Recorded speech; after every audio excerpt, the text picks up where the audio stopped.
Ladies and gentlemen, welcome into Jackrabbit Illustrated. All you degenerates, thank you for joining us late night here.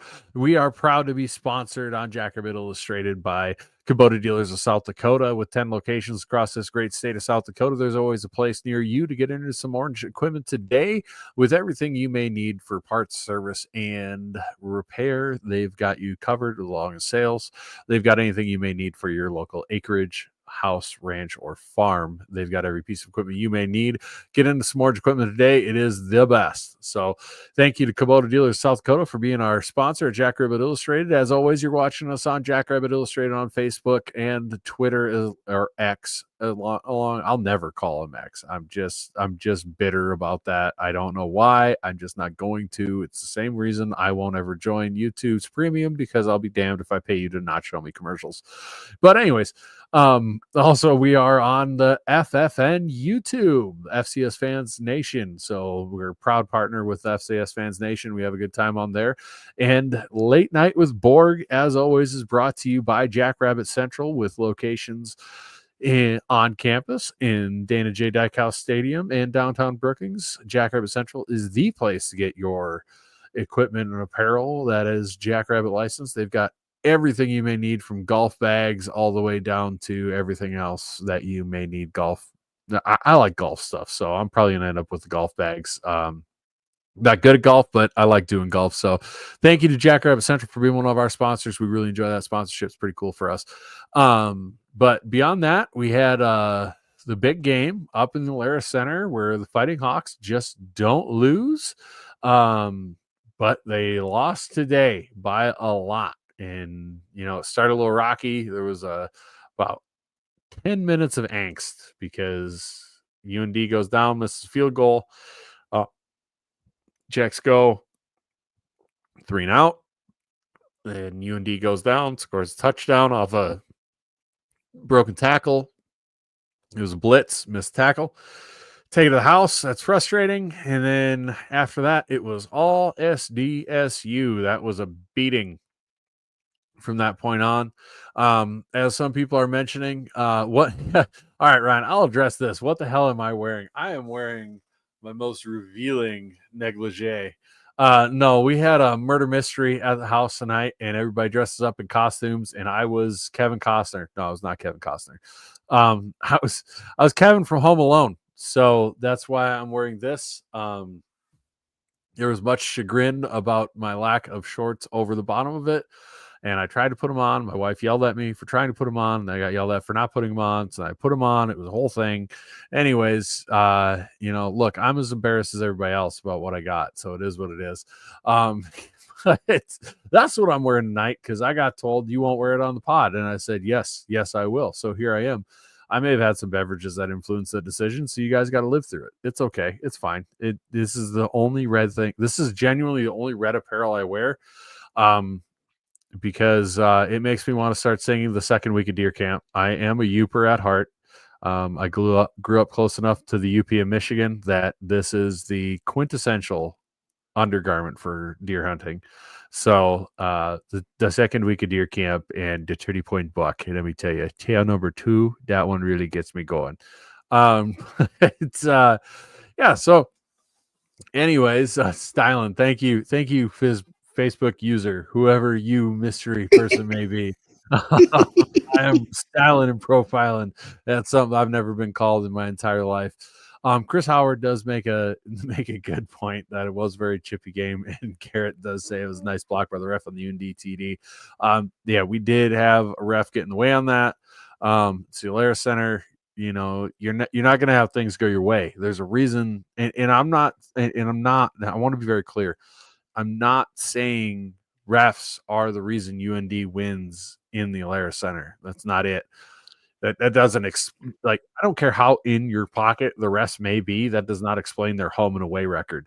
But you can't go there. You can't go too far. You can't go anywhere with a good home environment and expect calls to go your way. It just is what it is. They're not going to. You're not going. You're not. Any call that is on the fringe is not going to go your way. It just is what it is. That roughing the passer call was terrible. That triggered their first drive to be able to kick a field goal.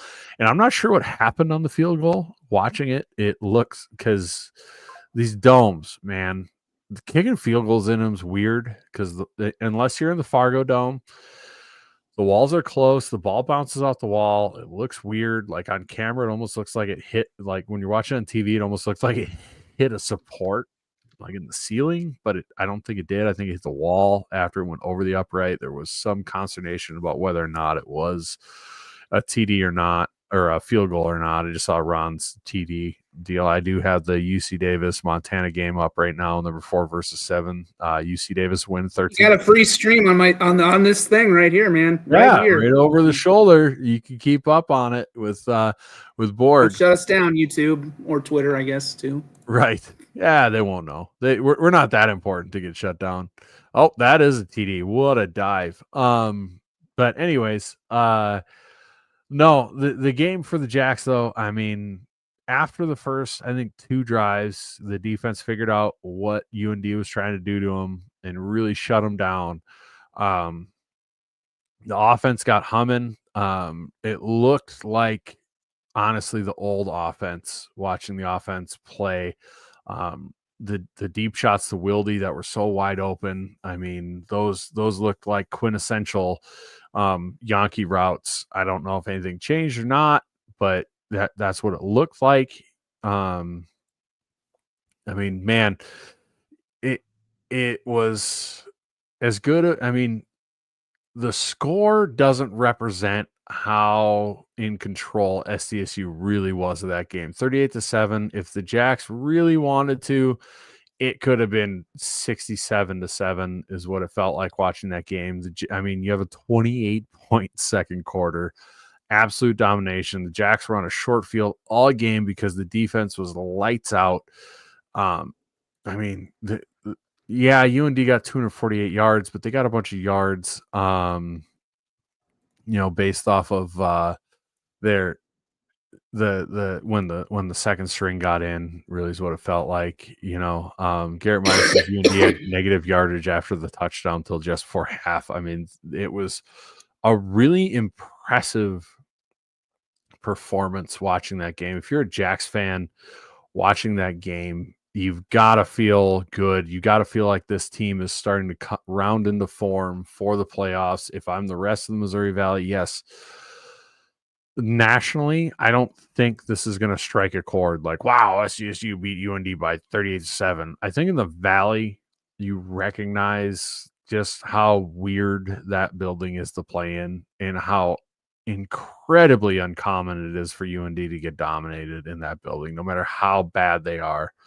It's wild. Facebook user, let's try this again. Why am I coming up with Facebook users? Probably because of your privacy setting on Facebook, and anybody who does comment and has Facebook user come up, it has to do with your privacy settings on Facebook, I'm pretty sure. But yeah, no, this game, I mean, 457 yards of offense, and that's with short fields. I mean, that was short fields all game. The defense was dominant.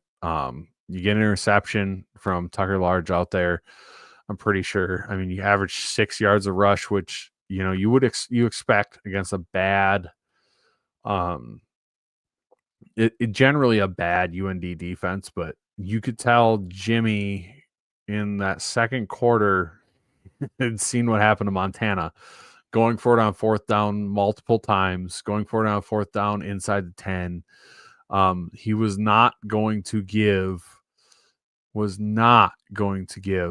UND a chance to come back in this game. They really stepped on the throat. And then, they brought in John Bell. And, the even more impressive part to me was they went and they tried to use Amar Johnson in the Chase Mason role. After the first quarter, you could tell they recognized that really wasn't working. Chase Mason didn't play at all. And they still were super effective offensively. So that was great. Garrett Meyer says, depends on the pod. His Facebook shows up with us, but user on splitting hairs. So I guess I'm not a wizard. I guess I'm not the Facebook wizard. I don't have all the answers for that. Overall, I mean, a great game for SDSU. Go through the box score real quick. Just pull up. Mark was 11 for 19, 193 yards, 3 touchdowns, 0 interceptions. I mean, I know 103 yards or 193 yards isn't going to set the record books on fire, but that was fine. I mean, he gashed them whenever he needed to. I mean, he was pretty spot on all game. Yes, some of the throws were off, but the receivers made plays, which honestly is something that hasn't happened until today. I mean, it's not something where receivers, it's like, oh, yes, there was drops, and that was unhelpful, but there was no catches that were helping your quarterback out either, which granted, Walter Payton Award winner, it's not something you expect, but boy, it sure makes the offense look really good when you got Wildy making a hell of a catch on that deep route.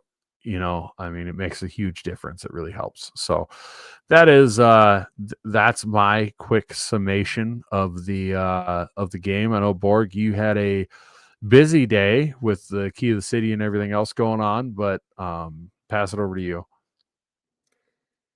I'm good, folks. We'll see you next week. Bye. No, I couldn't. I can't really top the intro you had there, man. With the outfit first off, and then you had the Yooper dialect right there. So I think that we're not really. This is one of those rare times where I can't really. I appreciate that. I'll have to look at some of the highlights here. I'm also, by the way, posting our highlights to all our game highlights from tonight are online. I'll be having the Jacks links up here on X and Twitter. But no, your introduction tonight was strong, man. So this is one of those times where I'm like, I bow to you because I cannot top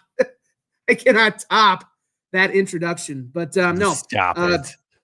As you alluded to, obviously, no disrespect to the Jackrabbits or the Coyotes. The big game locally in town was probably in the region was certainly Sioux Falls and Augie. That's kind of the one time every year where they kind of steal the spotlight a little bit with their Division II rivalry. And certainly today, the circumstance of it this year being that this is the latest they'd ever played in a season since 1936. They were 1-2 in their conference. And if you're wondering, Augustana won that game 27-21. Good game. So, but I had SDSU on my phone, certainly, and I was catching up with it, obviously, as I was running my highlights tonight on Dakota News Now, which are also posted online. Like I said, I'm going to have those links up here pretty good. And, yeah, we got a pretty good game here going. As Davis is I think Davis certainly – remember, they play Montana State next week, so some interesting stuff's going to happen with the seeding. Some interesting stuff's happened around the FCS today. As I posted during as I was leaving Kirkby Over Stadium, I don't think anything has happened today to make me think there's much separate. Although, to be fair, I think Davis is maybe proving that they're going to be a team that could get in the mix here. But with SEMO losing to Jed Stugart's Lindenwood team, there's not a whole lot to make you think there's much beyond the top 4 right now. Potentially, and I'll throw Davis in there right now. Davis, if they win this game, to me, they're definitely legitimately in there as a top 5, but we'll certainly see. I think Davis is. If you go into Washington, I don't think this Montana's team is as good as they were a year ago, but you go into Washington Grizzly Stadium, that earns you respect, and I will give them a chance next week to beat Montana State at home, certainly. But for the Jackrabbits, yeah, you talk about how complete a performance that was. I heard from my wife. She's like, boy, you should be glad you were not on the – I think she was mainly on the Facebook page. She's like, you should be glad you were not on the Facebook page in that first quarter because that was not a good show to watch because things were going a little off the rails. But no, I'm kind of spitballing here as I was looking kind of at the recap and kind of looking it up. I think North Dakota on those first 2 series had some – this rough rounding up a number. They had about 120 some yards on their first 2 offensive drives. Most of that on the one came on the 62-yard run, which, I've had a few people say that the referee kind of blocked a guy off on that as well. And then that was kind of my first thought too, by the way, when I first got in the pre-chat room or the pre-show room with him, I was thinking maybe his dog, because I knew he had a thing going on. But I'm like, okay, are you having a thing with your dog? Are you doing a sleepover or kind of a, some things with some kids right now? But yeah, I think they had UND had like 120 on those first two drives. I think they ended up with about 120 for the rest of the game. So that ended up basically being a pretty much a two-form South Dakota State performance. I think they were maybe a little over-aggressive, and North Dakota maybe played to that a little bit in the early going, but once they stayed home, once they kind of tamped it down a little bit, I'm trying to remember, what is the attendance? What do they cap out at the Alerus Center? Is it about 10,000? I don't think it's much bigger than Dakota Dome. I mean, it really shouldn't be. It's only got the two sides. I mean, it's kind of a weirder structure than I think it's which I know is saying something at times. But I think they were right. They a get little under crowds of 10,000 to 14. That's interesting, because I know they can fit more in there when they do basketball and other events in there. But 12,283. That's interesting to me, because I've been in both buildings, and I don't. Maybe they've done some expansion. I don't see how that place is much bigger than the Dakota Dome, honestly, because I've been in there. Again, I worked there for 4 years. I never, especially now that, I know, although I think they took some seats out with the Dakota Dome's expansion technically, but I've never thought that place was that big. But they did have about 10,000 people in there. So, even though it wasn't a sellout, it was a pretty good crowd, and it's a very weird place, especially you mentioned the kicking. I think it's even weirder in there, because the end zones are very, I don't know, it's got like a real like a tinfoil vibe to it in that place, unless they've changed it since I've last been in there. And confession, I have not been in there since 2010, I want to say. So it's been, for me, 14 years. I've been to the Fargo Dome more often. I'm not getting into that one today, but I will say it's kind of interesting with the Augustana game. There was not as many Augustana, and I mentioned that on Twitter. There were not as many Augustana fans as I thought. They were kind of scared off by the weather, I guess, especially for as big of a game as it was. A little shocking there, but I guess my other main takeaway was where has Griffin Wilde been, and why have they been hiding him this long? But my God, I mean, it wasn't just, this wasn't just that they were. I'd say this was the best game since obviously the Oklahoma State game, or maybe even the Incarnate Word. It wasn't just that some of those games he kind of caught a ball and ran with it. Like, this was not only just his best, but it was like the Gronowski to Wilde, like the throws that Mark was putting on were just lasers. I mean, you could not. It was. I mean, the route was perfect, but the throw had to be equally perfect. I mean, those were just. Those were some of the best throws I've seen all year. I mean, you can say I don't know what North Dakota's rankings are defensively against the pass. I mean, they're obviously kind of cratering a little bit right now, and I would expect they're going to be a dead fish next week against South Dakota, because now obviously their playoff hopes are shot. But I mean, maybe they'll have something left for Senior Day. You think they would want to play for pride. But, I mean, these were just – I mean, the throws that they were I mean, I don't care how good those – I don't know that any cornerback, unless they had just jammed them incredibly off the line, would have stopped any of those throws. They were just perfectly run routes, perfectly thrown balls.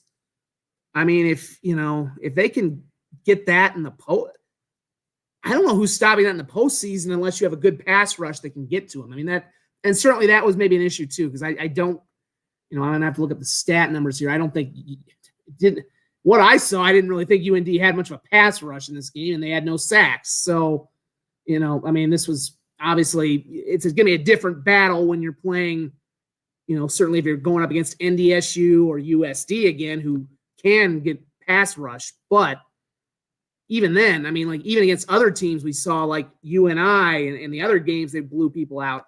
We didn't see that kind of vertical offense. So I don't know if they were saving it. I don't know if something just clicked. I'm kind of curious. I want to look at this up because I didn't notice it. But, Logan, I know they pulled the red shirt from Logan Ogroski. That was mentioned pretty prominently at the end of the last week. And I asked Jimmy about that in the lead up to the press conference, or in the lead up to this week at his press conference. And I kind of wonder if maybe that's having an effect. I mean, nothing on. And obviously, I think Goring was out again. I don't know what his status is. He seems to be hurt. The other thing too, obviously, I know a lot of people have been asking. We haven't heard anything official. I've got a source that told me that the thing with now of course I'm blanking on his name. Our backup quarterback, give him to me. I can't. Chase Mason. Chase Mason. There we go. God darn it! Why? I'm hearing it's not that bad, but it's just precautionary. I obviously we know it's the ankle, but I had a source that's telling me it's not that bad. I know he's in a boot, but I think if they had to play him, they will play him. I don't think he's, I think they didn't need, this is precautionary right now, and there's bigger fish ahead. So I think they, I'm not, we'll see. Like I said, my hunch is maybe we see him back from Missouri State, because that's going to be a very consequential game. And Missouri State continues to look pretty good. I haven't checked. They won to, obviously they had Murray State today and they beat them 59-31. So, that was, although, for them to give up 31 points to Murray State is a little, it was in Kentucky, but still very UND-ish. Yeah, you compare that to USD and NDSU, who went out there and didn't give up basically anything to them. And, so, but Missouri State still had 579 yards of offense. And of course, next week they'll go to Fargo, which will be an interesting game. But yeah, I'm not that worried right now about Chase. I don't know if he'll play next week against Southern Illinois. And I wouldn't be shocked if he still doesn't play against Missouri State, but I don't think, again, I've heard from some people that I don't think this is super serious, and I think we'll see him back when the games matter in the playoffs at the very least. But yeah, I think, I kind of wonder if the Logan Ogroski thing has maybe freed him up a little bit. Yeah, NDSU by a lot. We'll see. I mean, that's the one thing about Missouri State. They really have not played. They're 6-0 in the Valley, but they haven't played any of the heavy hitters. They should have won at Montana. They had that. I mean, of course, that was their first loss. They lost that game 29-24, led for a lot of it. Montana comes back. Almost beat Ball State. It was an FBS game. Played Lindenwood close. I mean, Lindenwood, they beat by 2 touchdowns, who we saw today beat the number 6 team. So, go figure on that. I mean, they've got a good offensive team. I don't know that they have enough defense, and I don't know how they're going to fare. We'll see. I mean, if you go back to the preseason, somebody actually gave them a first place vote, and we made fun of them endlessly, and here they are in first place. So, their thing that Missouri State has, the only motivation they have, because they are ineligible to go to the playoffs because they're going to be transitioning next year, is to win a conference title. So their season is all about beating NDSU and SDSU here over the last 2 weeks. That's all they have left. These are their national championship games, essentially. So we'll see. I think Logan, I'm kind of curious to see how much of a role Logan. I mean, Logan only had I think I've called him Ogrovsky too, so I apologize for that if I've spelled it with an F a few times. I think my autocorrect's gone in there, but only had 1 catch for 7 yards today. Basically it was the Wildy show. He was 5 for 140 and 3 touchdowns. I mean, and they, after his last one, they basically just kind of put it into auto drive and, basically landed the plane at that point. But, Angel Johnson, I think, is really starting to emerge pretty good. I have no idea where this chat is going. Angel, the chat's getting wild. It's kind of going off the rail, and I've not been paying attention. Oh, God. We're having a fun one tonight. Out with the D-Gens. If you've ever watched Letterkenny, you get that. We're out with the D-Gens. That's what we do. Angel Johnson has looked so good this year. Oh my God, he's looked so good. I mean, Garrett says, or Chris, sorry, Garrett says Angel runs with a lot of power. He runs angry, and it's great. Mm-hmm. It is so fun to watch. And he gets cast as this, scat Skinny back, guy. And skinny that goes guy. back to his high school. That goes back to his high school days because he obviously played with Yep. Mason at Viborg Hurley, and I agree. That was my thought because he was a burner Yep. in high He still school. is. But I really noticed it last year. Last year we said it, I think, on the post game show. But he was buried because obviously you had Isaiah Davis, and obviously Amar was the firm number 2. But I noticed it, I think, really, I want to say it was maybe the USC game when he got a couple of carries. And I think he had a couple coyotes bounced off him. I'm like, when did he get this muscular? When did he get this big? Like, he was always in high school. Like, he was one of the fastest guys in South Dakota. And, when he came here, I'm like, oh, that's interesting. It's going to be I think it's a good pickup for SDSU. Maybe I didn't know for certain if he'd be a running back. I thought maybe a defensive back because obviously in 9-man you play both ways essentially. But yeah, I mean he was always the burner. So yeah, I agree. Like you said, that's what you thought is he's just going to be the scat back. Well, over the time that I think redshirted and was obviously Isaiah's backup, he has bulked up. He is not just some little. Obviously it's a shame too. He missed some time with injury and. I know somebody else has a comment. Chris here has that comment about Voorhees getting carries. He just came back, so he's kind of you wonder if maybe if Angel had been a little more into the flow of things. I think he'd just come back when they went up to SDSU. You wonder what maybe would have been different if he hadn't missed all that time going into the Bison game. But yeah, I mean, Angel is just you saw it last year. You kind of knew it. He runs so angry, like. Last year, you saw it last year, and you're like, God, this guy's going to be really good. But this year, even on his kick returns, man, that dude runs so violently, and it is so fun to watch. I mean, like a hurricane. Yeah, like a hurricane of just rage. And, I mean, man, and we talked to, God, I think it was when we were talking to Miller. We interviewed him on the pod. He mentioned, I believe, Angel squatting with offensive linemen. Wow. That is woof.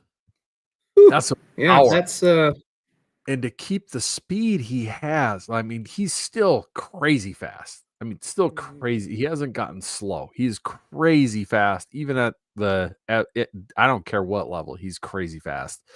And the violence he runs with is so impressive in the way he runs between the tackles.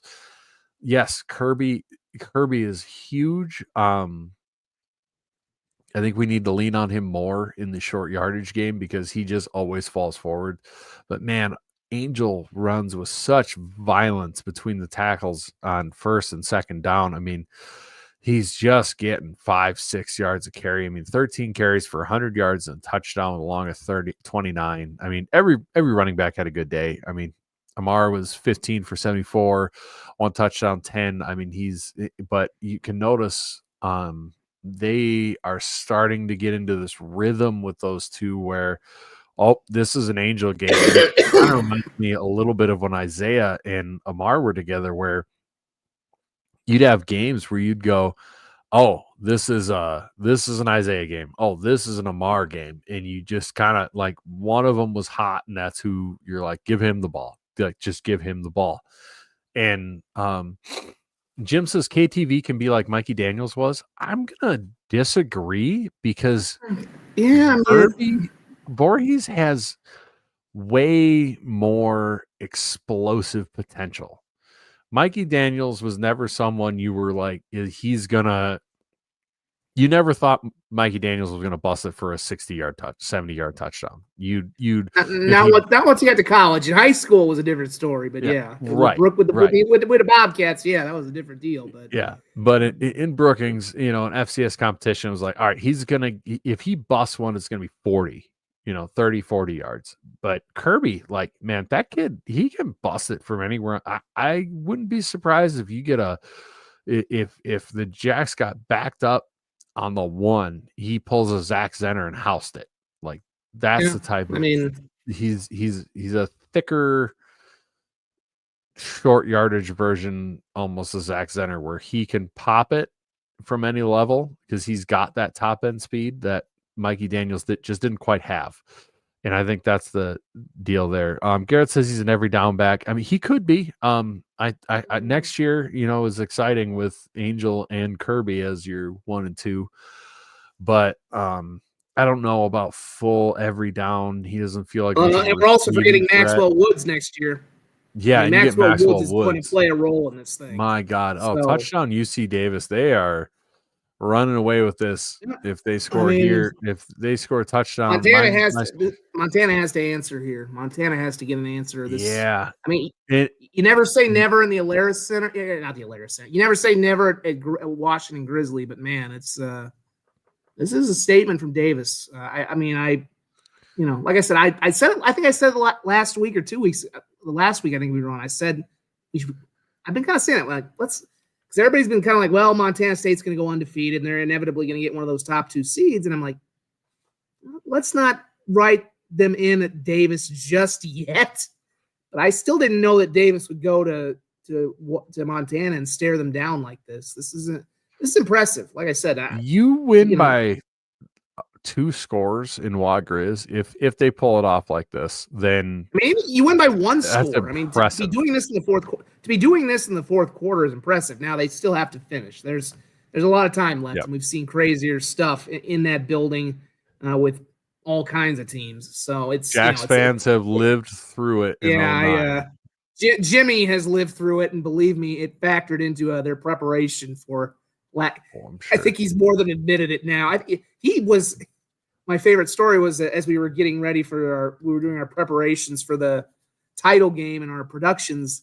I asked him, Mark for sure thought it wasn't going to be a thing. And it was like, nope, Jimmy right away pretty much admitted, yeah, no, I'm still I'm thinking about that game as I prepare them. I don't want them having that feeling that I had. So I've always appreciated Jimmy for having that honesty, because every other coach would be like, yeah, no, it's not about me. I don't, give it what he's like, no, that was as bad as I've ever felt. And I don't want these guys having that.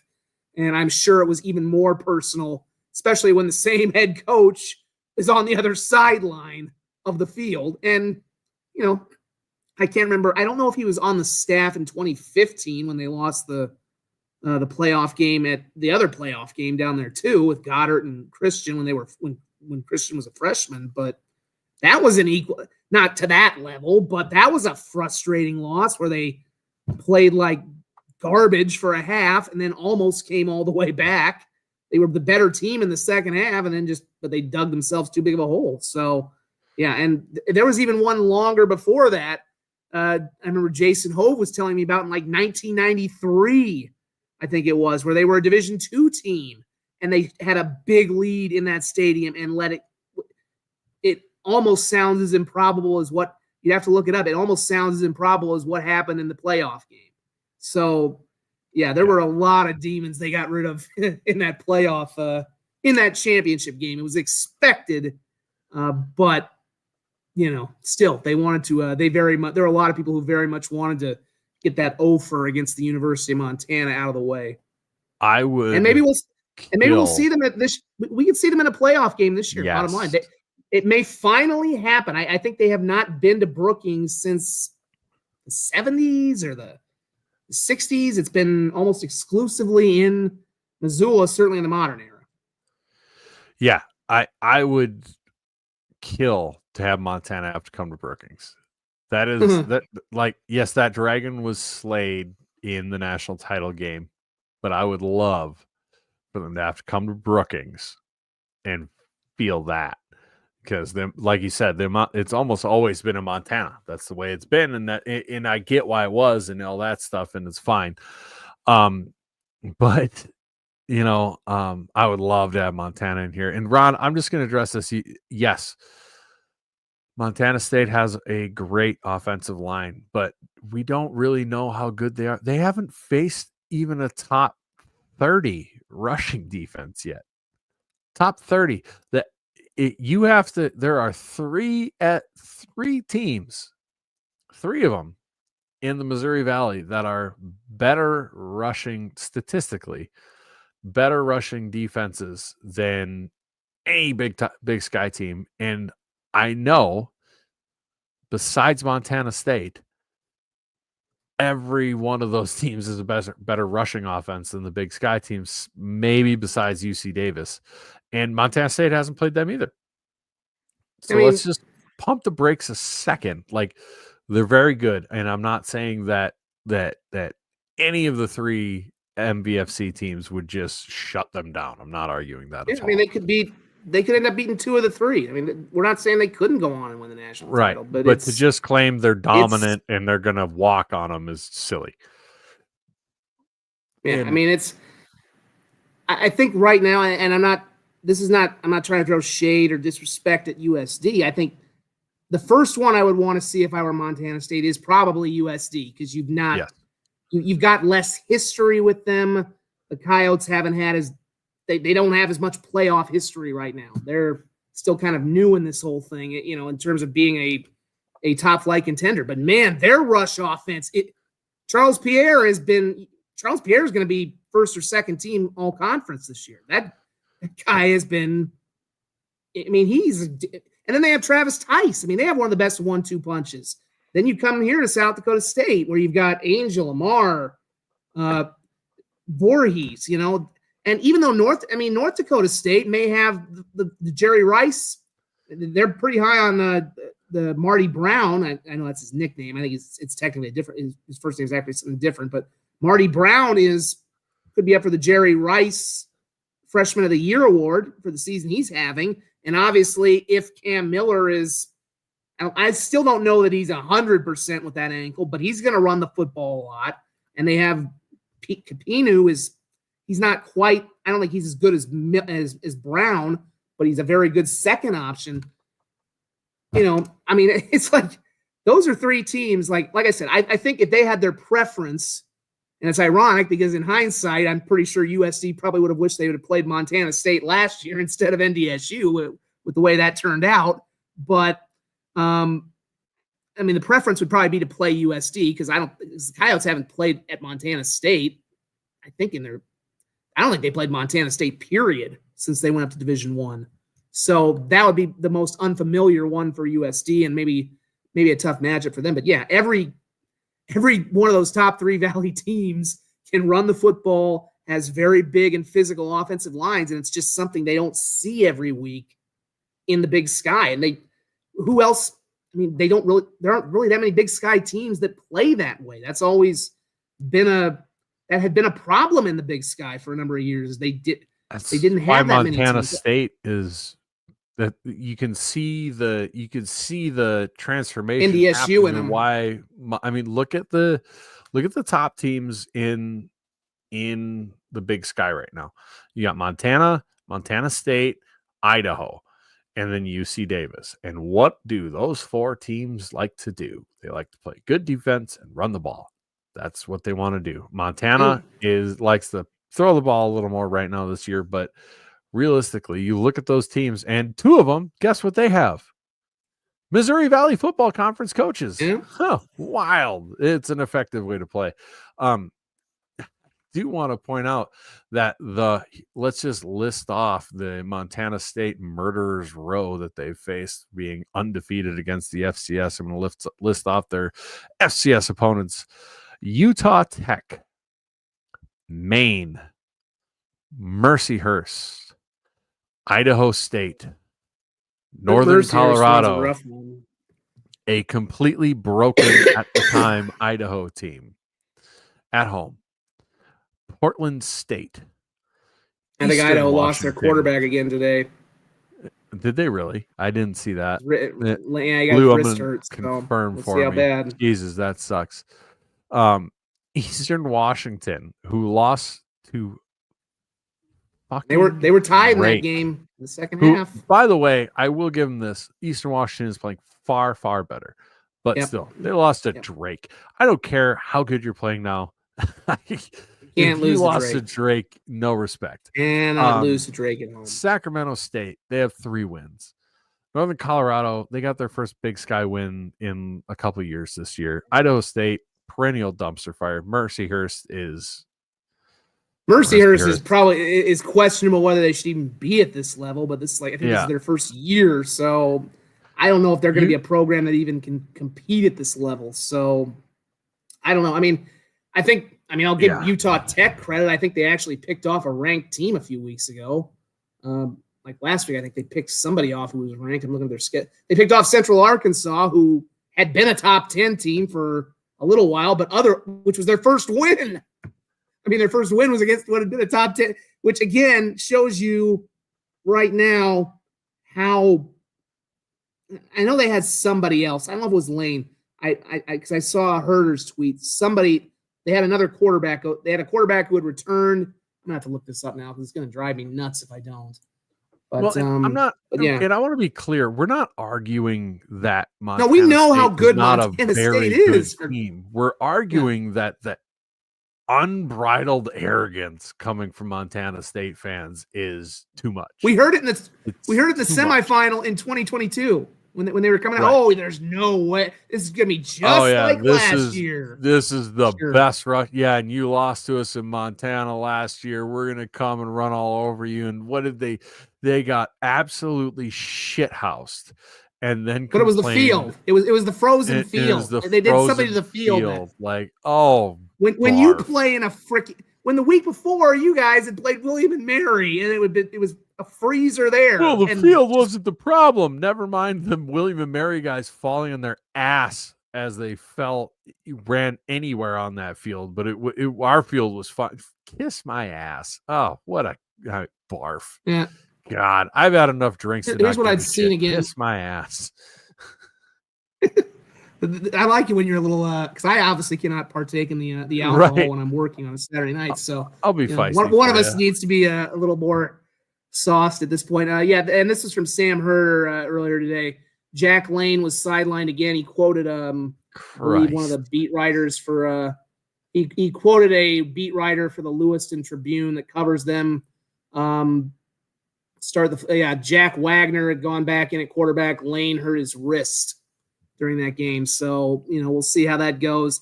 I still, because I'd seen some NDSU fans who were saying, we're going to have a cakewalk on our side of the bracket as they looked at the bracketology and it included Idaho. And I'm like, if Idaho gets healthy, I wouldn't want to see that team if they get healthy. And they have because again, I say this with Southern Illinois when we talk about how bad the Valley has gotten. I think Southern Illinois is just a product of the fact they've lost every single quarterback on their freaking depth chart. And they're playing true freshmen, who, of course, obviously SDSU is going to see next week. I mean, they're playing a true they were down to a true freshman, a fourth-string quarterback. I don't care if it was NDSU. If they had a true freshman, they're going to struggle. They're not going to win.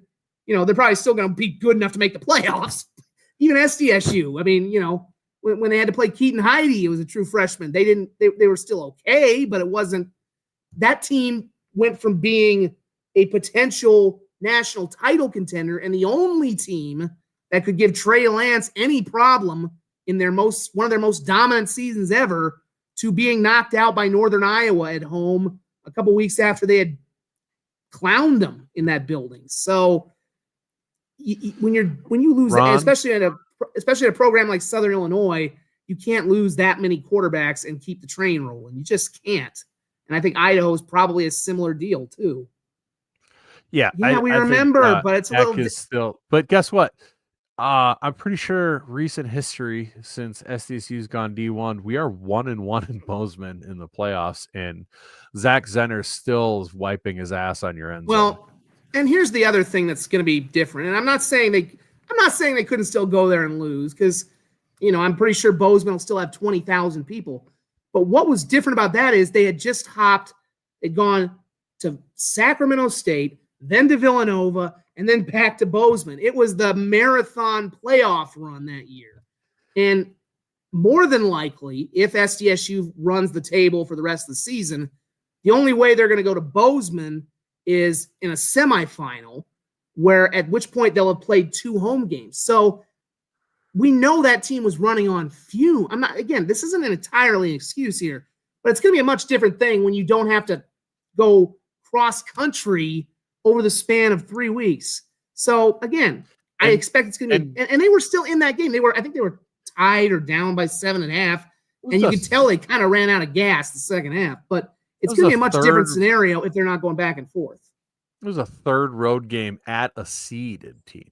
Ooh. Not just a road game, not just all 4 time zones. It was the third road game at a seeded team. If SDSU would have won that game, that might have been one of the most impressive runs through the playoffs. And I mean, it would. I'm not saying it would have been like the greatest, but it would have been up there for memorable. I think shit, that's impressive. The amount of teams. Think about it.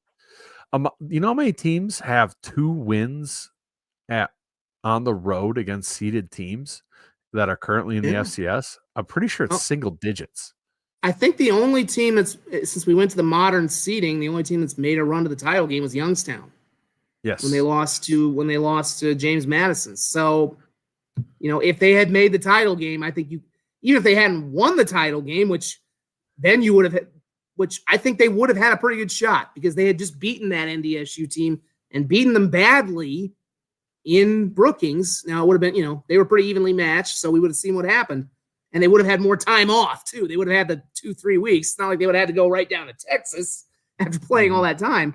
But yeah, if they even just had they made the title game, I think that would have been right there, probably the most impressive run to that point. And if they'd finished it, it would have been a no doubter. But yeah, we'll see. I mean, I expect, the other thing is, like I said, the Bobcats, they should have beaten NDSU last year and they couldn't get the job finished. That was as vulnerable a Bison team as we've ever seen. So, I mean, there's some demons there. I mean, I know they got SDSU the year before or 2 years earlier, but they keep running into the Dakota wall. They keep running into this wall of Dakota schools. Right. And for the record, if we're arguing in this hypothetical, which is just, okay, we're just wasting our time, but what the hell? It's midnight. No, we're going to start getting hypotheticals now because we're getting this late in the season too. Yeah. Right. But let's just say hypothetical. They went to Youngstown State on the most impressive run. And I will agree, this is the most impressive run because it was completed. They went to the national title game. Yeah. They played number 23 Samford at Youngstown. Okay.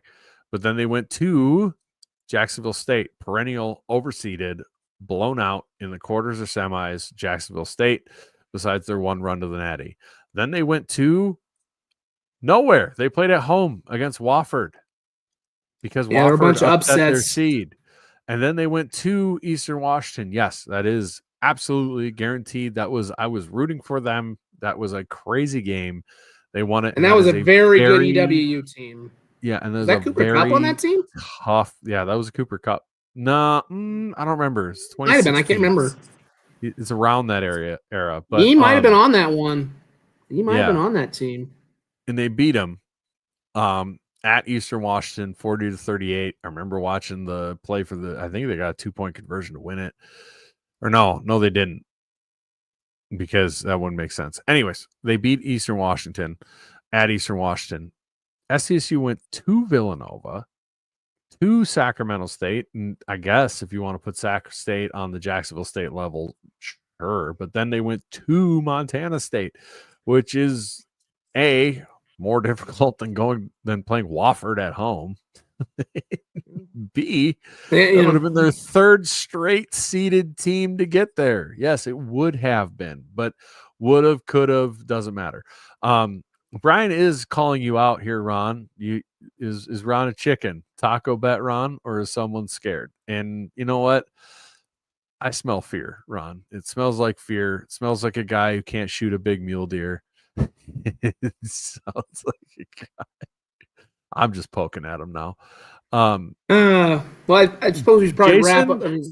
Jason's got an interesting question here. Why is it that no conference plays defense other than the Missouri Valley Conference? Here's what I would argue. I would argue that it's not that no other conference plays defense. Other teams play defense. Montana last year had a fantastic defense. They held possibly our greatest offense to the 20s for points. What, 7-0 at half? I think it was 7-3. That was a hell of a defense. There are great defenses out there. Now, why does it seem that they have terrible defenses? I would argue it's style of play. And let's not forget Furman had a really good defense last year too. They damn near beat Montana in fact, if not for some interesting whistles, would have beaten Montana in the quarterfinal and maybe hosted, I think, SDSU as it would have gone down, I think. So there are exceptions, but and some defensive numbers look okay because sometimes the leagues aren't that good. But yeah, I agree. They aren't all, that's not entirely, that's a little, you're right. I agree with you there. I mean, there's good defenses all around now. Do some style of play goes into it. Like we looked at Incarnate Word's defense, like and look at what happened to SDSU's defense when we played Oklahoma State, who at this point is recognized as a bad Oklahoma State compared to Iowa or Nebraska a couple of times when they played them. Big Ten teams, pick Big Ten teams. It's a stylistic matchup sometimes when you go into that, where there's a reason Incarnate Words and a lot of Big Sky teams run these defenses that are, when they face a Valley team or they do give up a lot of points, style has to do with it. If you have an offense that scores rapidly, we've seen it before at SDSU back in the Winnicky and Goddard days. Those defenses looked awful compared to today, but those offenses could score so fast that your defense is right back on the field and they score touchdowns. They give up touchdowns because they're tired. They just got off the field and your offense already scored. That's a thing. You play these high up tempo passing offenses. They are prone to score a lot of points on you. We've seen SDSU struggle with some of those things, and we have an incredible defense, and they struggled with those teams this year. Some of it is stylistic. I think the general blanket statement of there's no good defense besides Missouri Valley is a little shit. Look at what Villanova's done every time SDSU's played them in the playoffs. Yeah, that defense has been good. That's a tough, nasty game every time. And this is someone who has no respect for the CAA, but it's not what it was, definitely. Yeah, but they still play great defense. I'll say something for, not to necessarily defend Ron, but when you go back to that semifinal in Bozeman, one of the big differences that I think hurt, we can talk about the jet lag and travel, but one legit thing that hurt the style of play SDSU had was they just had really big receivers, like physical, tall receivers who just went up and basically were kind of out jumping. As I remember it, there we go. As I remember, they were out jumping a lot of they were just throwing jump balls a lot of the time and getting footballs over it. I mean, that was something that at the time SDSU's defense was. I still think it's something that we saw it against Oklahoma State. They had some, they certainly had those kind of guys. Obviously, we know Oklahoma State certainly kind of kind of crap the bed, to say the least. But that's been a thing. I think historically SDSU has struggled if they've maybe faced some of those bigger, taller, maybe those more NFL, size guys. So, those things happen, but. Like I said, I think it's just a very stylistically thinking. Yeah, as I was looking at this game, it's definitely this is more than impressive. Now it's 30-14, so this is over. I mean, this is it looks like they're basically. So yeah, UC is going to be. It's to the point now where if UC Davis is getting into the mix now as a top 4. It's going to be if they beat Montana State. If they beat Montana State, it's going to further muddle. I mean, okay, well, I guess we've kind of put to bed, I think, the SDSU game today. I don't know how much. I think the defense was very good after that series. A lot of sacks. I mean, we know UND's not a good passing team. One thing that continues to show the impact of Tucker Large it cannot overstate how much they miss that guy. I mean, they've had, I know I saw a lot of stuff on social media about Francel and Spalding, how good they've been, and that's true. But man, they just miss large. Whether it's the picks, the hits, he just does something every game. You could even argue every series that makes an impact. That they, not that they were playing badly when he was out, but again, not that I'm sure there are SDSU fans who are bitter about it, but you wonder what that impact would have been in the NDSU game, certainly on that 80, on that game-ending drive, on some of those pass plays. I mean, that's just neither here nor there now. But NDSU had hurt players too. And that's the thing certainly, I always point so out, we'll see. That's very good point. Very good point. And the thing I always point out too, is when you get down to that stuff, you won or you lost the game. It's same thing as calls. The one that really drives me batty is when people are like, "Well, this call, that call, whatever," and I'm like, "Man, you know the what? Calls thing is stupid." Well, it was a hold. I saw a hold on that play. Oh, did they call it? Then I guess it wasn't a hold, because guess what? No matter how much you scream that it was a hold, it was a first down. It doesn't matter. And it drives me crazy. But it does set up, potentially in a rematch, it'll be a lot of fun. It sucks for, every team has injuries. Cole Payton got hurt in that game, and he's done for the season. He's done for the year. There's some talk apparently that it looks like one of their top safeties, Sam Young, who had been, they had really moved him down after Wisniewski had gotten hurt. That had been a big thing. He's out for the year, I think, after he got hurt in the SDSU game. But now there's talk with Wisniewski, which I kind of, I see that from set. I don't know if it's for sure, but they've got the door open, and I kind of feel that way too. Like, Young is done, but I've always kind of felt like if they're leaving I always felt like the door was cracked open for Wisniewski. The complicating thing there is he's probably their best professional prospect. So, certainly Cam's kind of worked his way into that as well. Wisniewski's got to kind of figure out, okay, how much do I want to risk a pro future for this? And my guess is he is going to play. I don't know if he's going to be back for USD. That might be.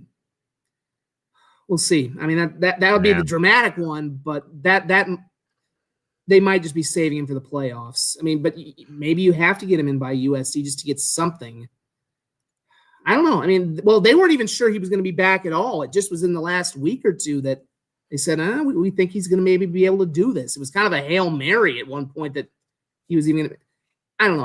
Polasek has got some Craig Bowl in him when it comes to, tipping his hand on these injuries. So I never entirely trust anything he's saying, about him. We can't say Jimmy's any different, though. No. But Jimmy, I don't think he's even going to tell you, period. I don't think he's really going to give you. Like Polasek, right. I think he's going to give you a wink and let you kind of, he's going to play the drama. I don't think Jimmy's a drama guy. He's going to just be like, Jimmy would be rather like, F you. If Jimmy could, he'd be like, F you, I'm not going to tell you. He'd give you the Belichick version. Polasek would want you to kind of twist in the wind, I think, just for the fun of it. I think, but it said what I was going to get to is it sets up an interesting scenario now that we're kind of out of this. Because, obviously, just for the rest of the games today, USD, and they had Indiana State. I will say Indiana State's been better this year than I think expected, but this was a game against – they really hadn't played one of the big boys in the Valley, and it showed today. They got beat 49-0. It was pretty much – they hung with them for about a quarter and a half, but then USD kind of blew them out. I think maybe the most impressive thing I took out of that when I watched it is I'm continuing to be impressed by Bauman. I think he's playing better. He's playing his best football. He's not making mistakes. He's getting the ball out quicker. I was more impressed with him against SDSU just because even when they got a rush on him, because we know how slow that delivery can occasionally be. When they got the rush on him, I don't think he got sacked against SDSU. That to me was shocking because he was throwing the ball away. Sometimes he even threw up a miracle ball that almost got completed. He is starting to play at a really efficient level that's matching their run game. So that to me is going to be the interesting thing, especially when they play in 2 weeks against NDSU, because he was almost a liability in the playoffs a year ago because he couldn't hold up against that run. But it sets up the intriguing thing in what we're going to get over the next 2 weeks. If Davis beats Montana State, and if USD beats NDSU, how do you seed this? How do you seed this tournament when NDSU, USD, and SDSU all went 1-1-1 against each other, and now you've got this? And assuming Montana State, let's say they lost Davis, but then we assume they're going to go beat Montana at home. I have no idea how you see it. I still think NDSU probably gets the higher seed above SDSU and USD because they didn't play a Division II team. That's going to probably, I know it's not supposed to, but I said that last week. I think that comes back to probably bite SDSU and USD in the ass. They've said on record, because D2 wins used to be thought of as they don't count at all.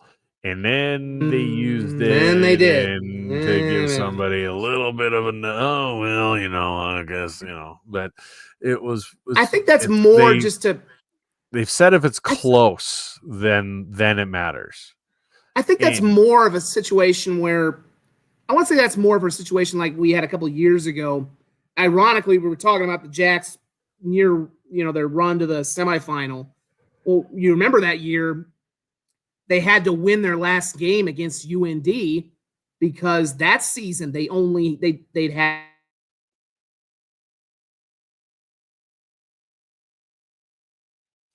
I don't know if he froze on the stream. They played or not. What at the time was a Lindenwood team. Dark here. Well, okay, I'm seeing my screen's going a little weird, but they were playing Lindenwood that year, and they only had 6 Division I wins, even though they had they ended up with 8. But they had to beat UND in that last game, or we didn't know for certain if they were even going to get a playoff because this was after they'd lost the Hail Mary in Vermilion.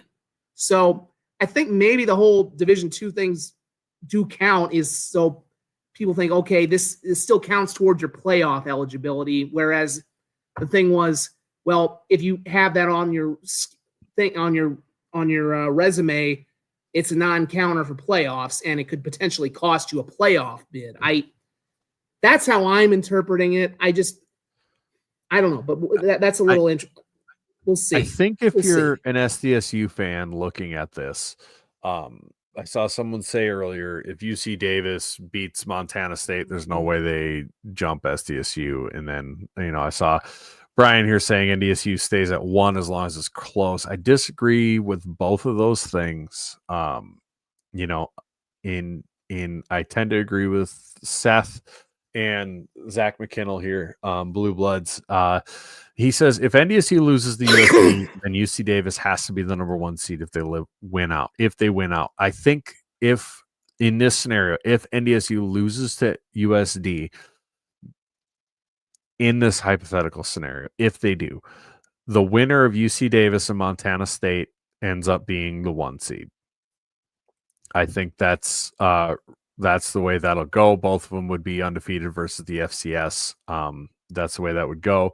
Then NDSU would be the 2. I don't think if you're an SDSU fan, you're trying to cobble together, how does SDSU end up on top? I don't think it happens. It just doesn't happen. We don't have the same amount of ranked wins as NDSU who beat us. And only way you get above NDSU and USD is if they give you credit for being the back-to-back national champions, which personally I don't believe in. This is a new separate season. You shouldn't get credit in week 13, 14 for being back-to-back national titles anymore. I think against programs of that caliber.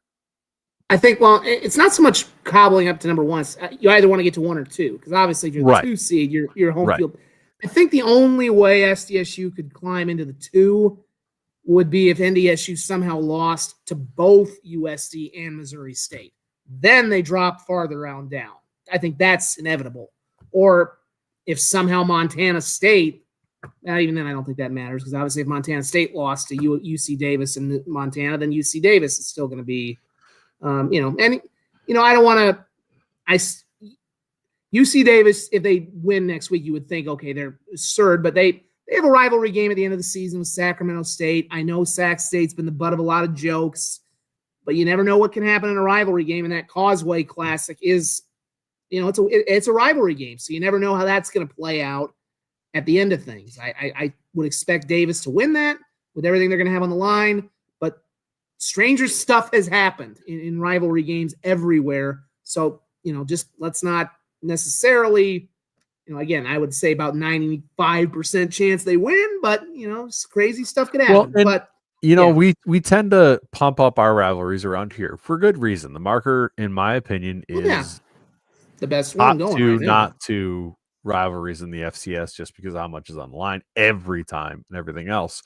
But people tend to forget, like, there's huge rivalries all across the subdivision.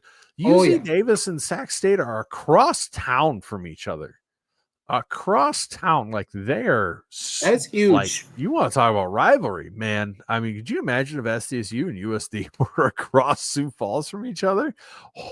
Kind of feels like it at times. It feels like it at times since they're usually competing for Sioux Falls, but yeah. Right. I mean, imagine if they were both in town. That'd be crazy. So, like, that is I can't imagine. I go to the USF Augie game every year. It's kind of the mini, feels like the mini USD SDSU game a little bit. Right. So like that, there is potential there for, do you expect it? No, of course not. You're going to pick Davis to win. But yeah, I think, but the thing to remember as an SDSU fan, you look at this season and it feels like everything's figured. These are the best teams. Did you expect Davis week 5 to go into Montana and win by 2 scores and potentially be the 1 seed? I guarantee your sweet ass you did not. Nobody did. Everybody said, oh, Davis looks pretty good again this year, but we don't, like, they're not a top 10 team. They are obviously stomping all over that with a 16-point lead with 2 minutes left in the fourth quarter at Montana and Watergris. A lot of assumptions get torn asunder in the playoffs and throughout the course of a season. We pretend that this is some blown out. There's no. Let's not be the Fargo media and just assume everything's going to go the same way. Let's not. Be those everything guys. Goes chalk. That's the way it goes. And like Zach says. Yeah, and I want to get to this. Hate me, but what do you do with 10-2 Mercer? I don't know. I don't think they should be top 4, but God, that's hard to throw in there. They got 4 or 5 ranked wins. Good Lord.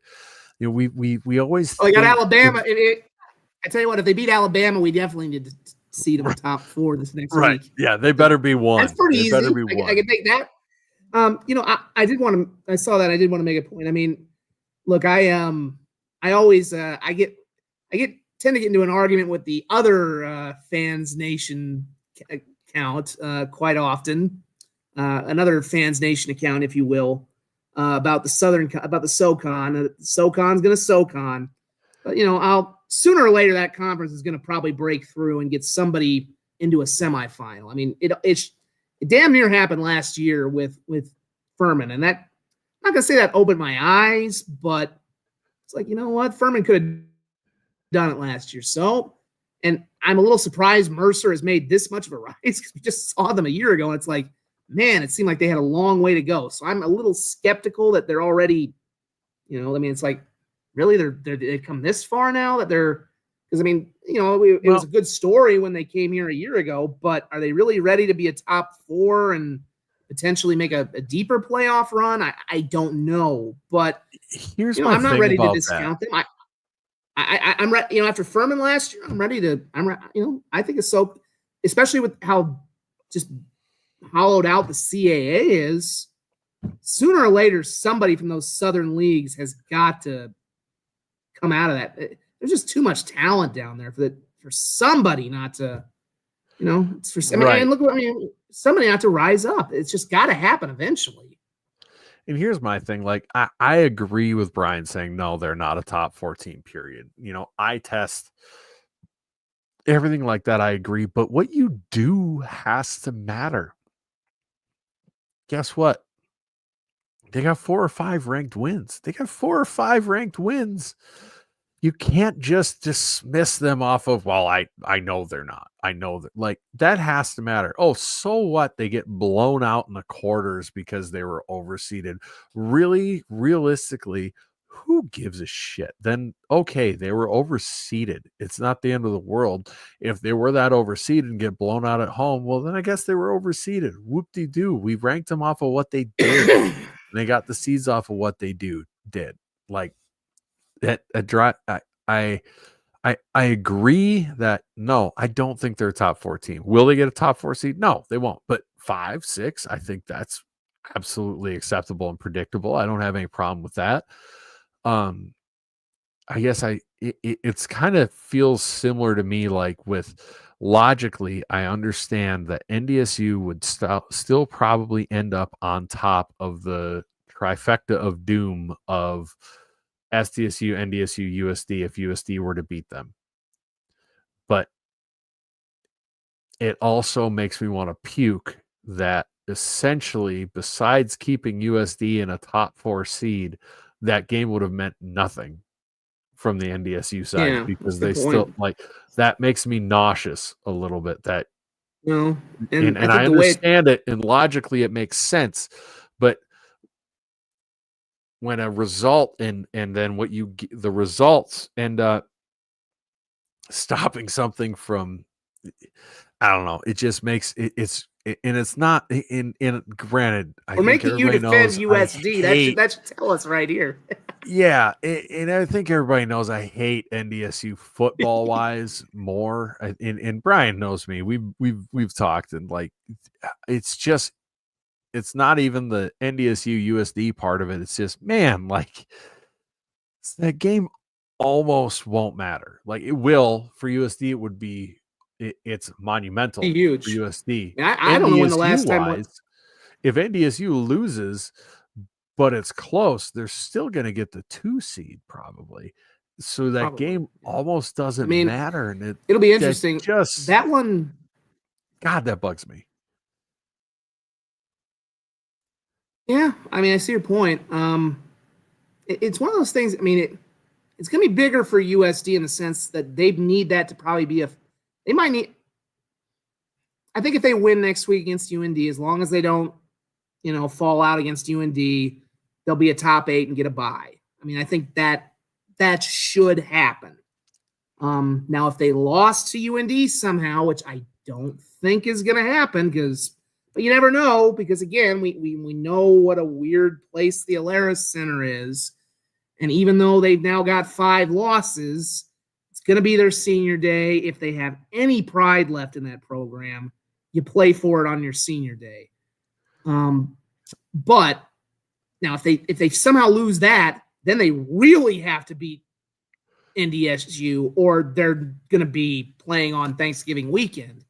But yeah, otherwise, now if they but they have to beat NDSU to probably be a team that could at least get home field through the quarterfinals, and assure yourself that at the very least, the only time you have to go on the road would be the semifinals.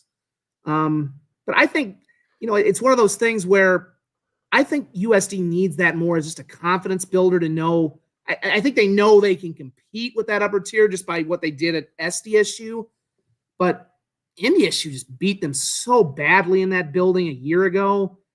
I think they haven't beaten the Bison in the Dakota Dome in God knows how long. It's been the D2 era at least, because obviously their 2 Division I wins were in Fargo last year, and that year they upset them with Carson Wentz. So I think they just, and I can tell you what the Bison reaction will be if they lose that game. They'll have the similar reaction to what they had a year ago. Well, they just got us once. We'll get them in the playoffs again. It'll be similar. I think they'll have more respect for them, because a year ago when NDSU got upset, they kind of even dropped lines in the press conference like, oh, we USP. Look, my dream scenario is USD loses at UND and then beats NDSU. It's not going to happen. There would be a little bit of hilarity to that, but I just don't. And that's something else I kind of brought up. I know Raising Hairs, Kyle brought this up. I mentioned that somewhere as I was seeing the score just keep ballooning today while I was at the Augie game.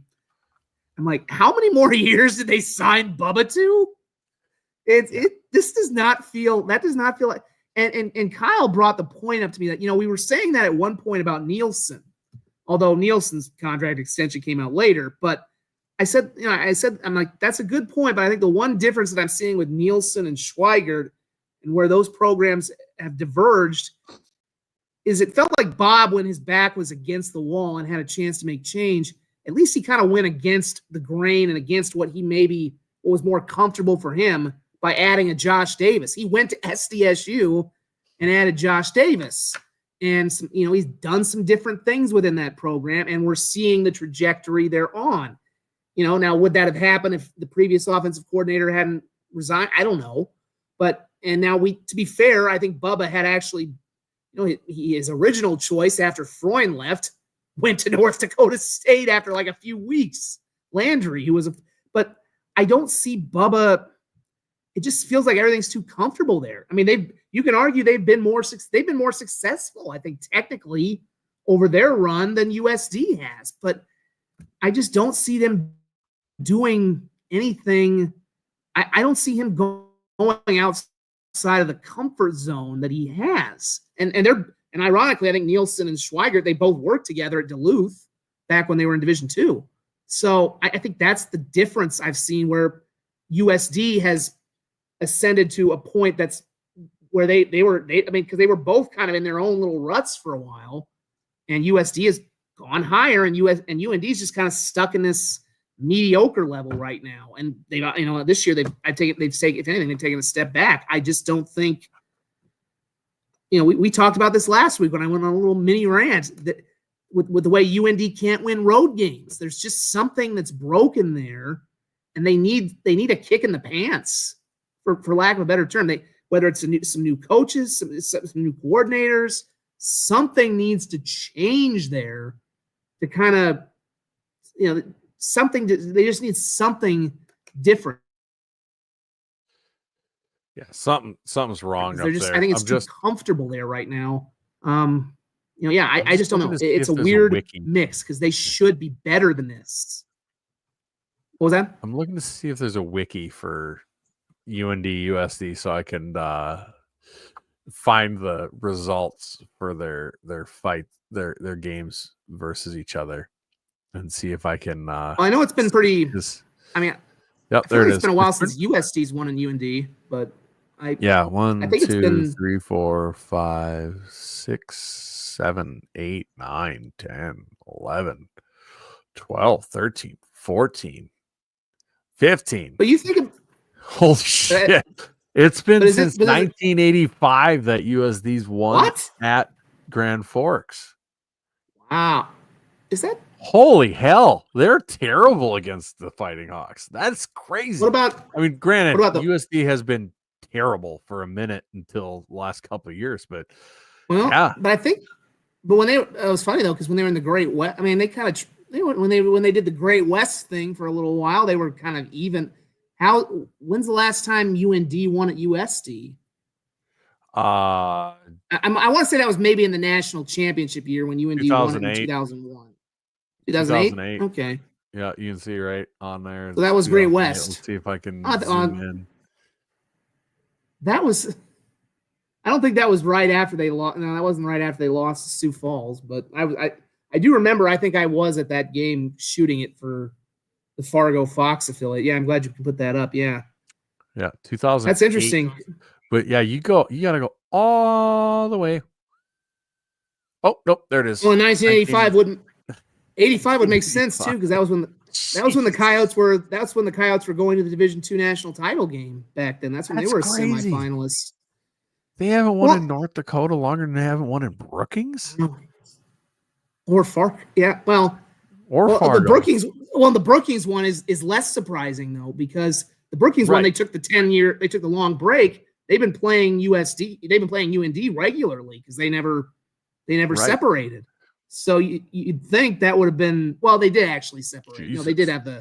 They did separate. I take that back. They did have a separation because obviously they went to the Valley, UND went to the Big Sky. Yeah, there was a slight separation, but still, but like I said, there's still a little bit of a thing. There's even that similarity, and obviously this is one more thing that USD needs to knock out of the park for them. USD had the same issue. They would lose. They couldn't win road games. How many, up until last year, how many road games would they go on? How many times would they go on the road and lose to bad teams? I mean, and last year, granted, last year they won a lot of close games, but they still won them. And this year, they go to bad teams, and they blew them out. And what do we see with UND? Go to Indiana State and lose. Go to UNI, and last year I think they go to UNI after they beat SDSU and lose. It's like I said, I think when USD had that 3-win year in 2022, Nielsen obviously saw something. Nielsen kind of went against some of his natures and made some changes within that program. And Schweigert hasn't quite had that bad of a season, I don't think, at UND. I'm trying to think, but he hasn't done – I mean, and maybe it's because he hasn't had his back to the wall quite that badly. Maybe it's because they've kind of constantly been I have to look up their – I kind of want to look up their record by record each year, but they haven't had quite a year like that where they've had just a cratering. Maybe it's because they haven't had that he hasn't felt that pressure or that need to really change what he's doing or do something against his grain.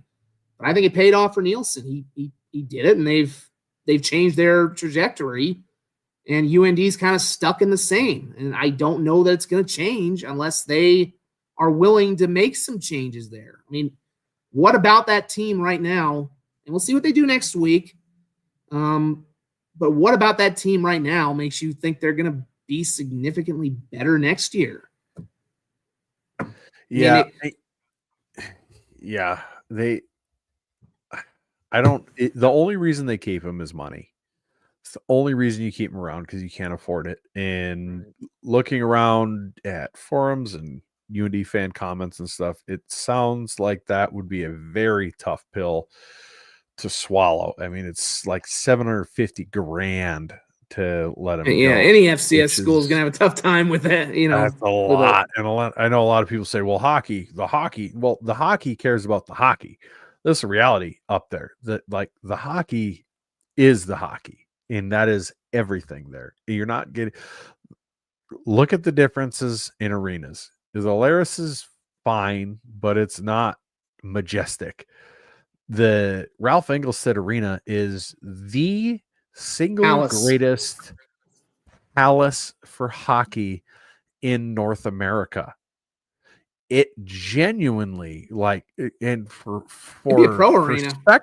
perspective, Barstool's hockey, Spit and Chicklets sent one of their guys out there, and they were blown away, saying it's better than most pro facilities. It is the Alabama of hockey. They don't care about the football team. And I'm not saying basketball or anything else. But I'm saying hockey people, where that money came from, don't care about football. So you don't have, you say, UND hockey money is going to pay it. Why? Why would they? They're not going to. I'm guessing they haven't changed this because, in part, Ralph Engelstad was an interesting fellow with some potential, shall we say, Nazi to party ties. Let's just he's a nasty character. Yeah. Let's just say, but as many schools do, they don't ask where the money comes from. He'd have liked me. But one of the things that's features. I want to be very clear.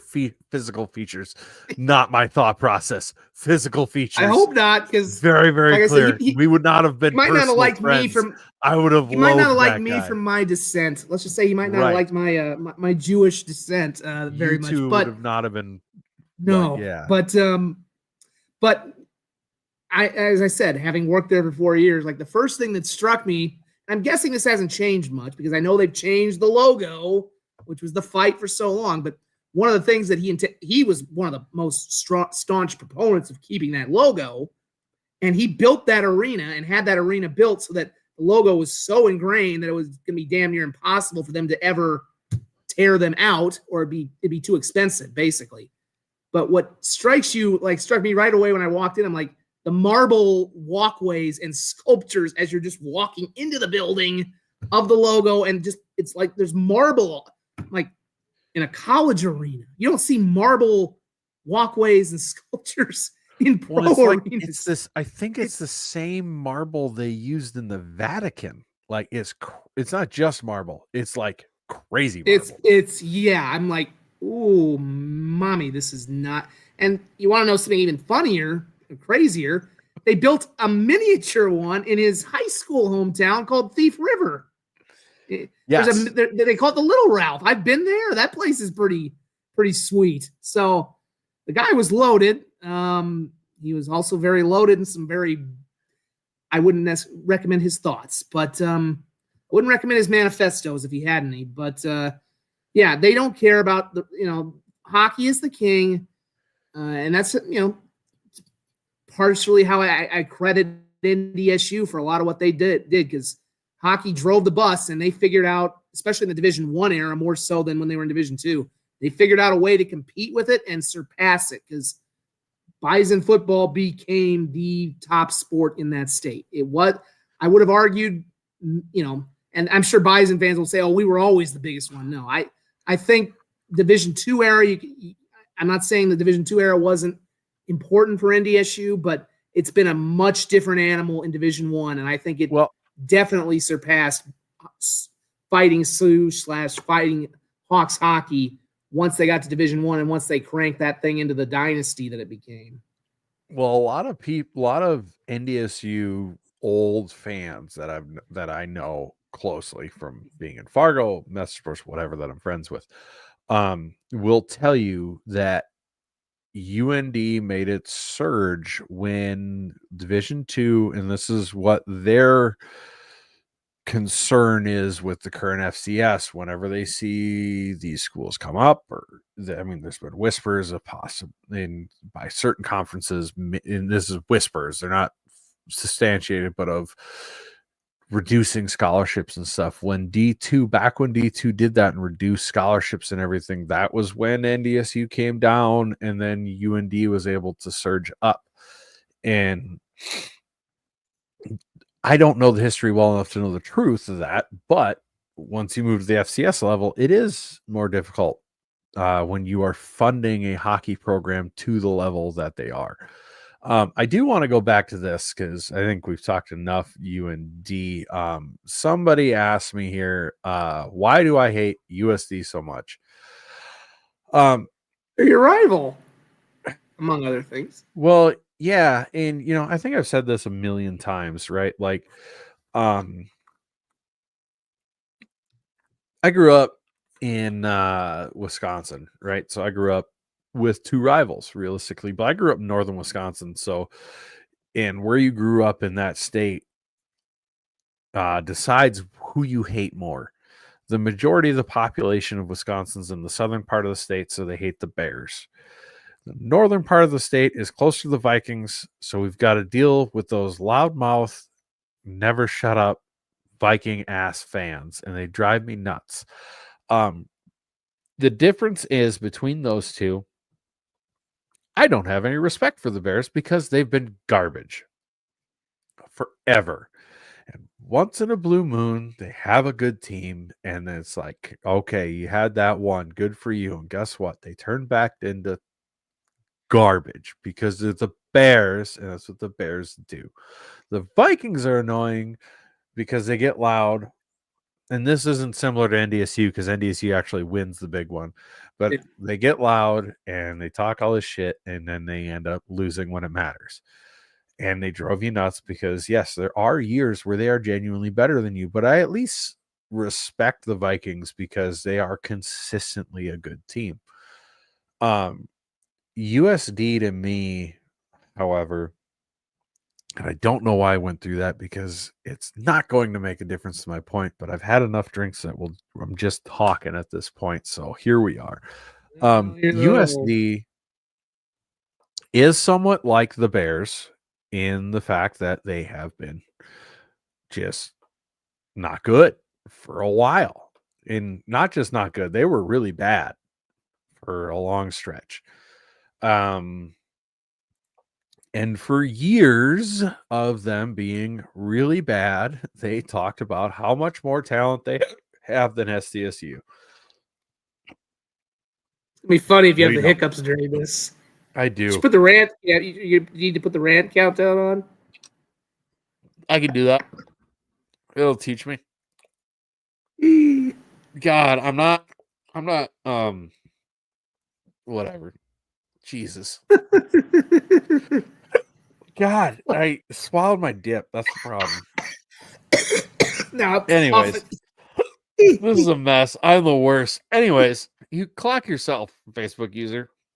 I think I know who the Facebook user is.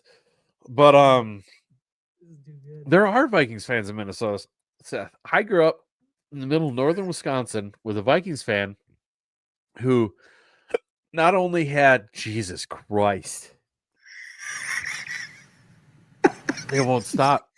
You might want to just put a pin in this, man. Can I sum it up for the fact that you just? No, I got it. Okay. Okay. It's not better. So I grew up with a Vikings fan in my hometown. Who didn't just have Vikings in rock? God, Jesus, in their yard and rocks.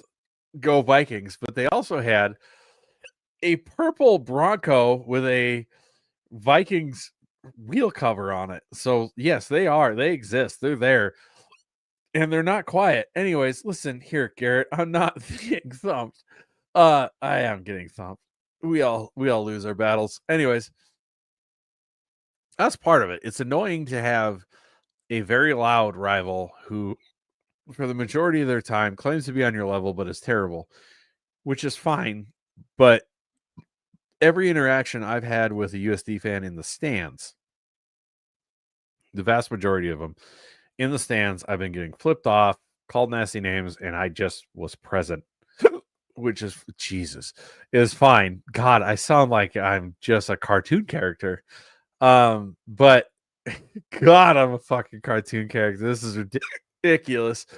I grew up in Aqua. Yeah, 45 minutes to the west, Fifield, buddy, or Park Falls, if you know Minocqua. Anyways, the other issue is if you are the biggest alligator in a pond, biggest lion on the prairie, a big male lion does not want another large male lion in their domain fighting for resources. They chase them off. I don't want USD, and this is part of why I didn't want Augustana. You don't want them to become good and start competing for fans. And I'm hiccuping through this whole Jesus Christ. You shut all y'all. It's not a throw up thing. I just have hiccups. But listen, garage time times 1,000. I might throw up if this keeps going much longer. But I'm really not going to throw up. It's just straight hiccups. I might. This is ridiculous. I'm not even that drunk. Oh, hey, you moved into a cabin near Park Falls. That's awesome. On the Flambeau River, baby. You degenerates. Anyways, you don't want that. You don't want that competition in your backyard. There's a reason in nature that the big fish tries to stay the big fish. The big alligator wants to be the big alligator. The big lion wants to stay the big lion. Is because competition it's good when it comes to like NDSU is far enough away to be competition, but when it's too close, it ends up becoming competition dollars, eyes, fans. Christ, it's a whole thing. So that's my thing. Anyways, yeah, my wife's gonna be super impressed. I sound like a drunk character. God. This is amazing. This just came out of nowhere. What do you spit your sins? Because I hiccup like a lunatic.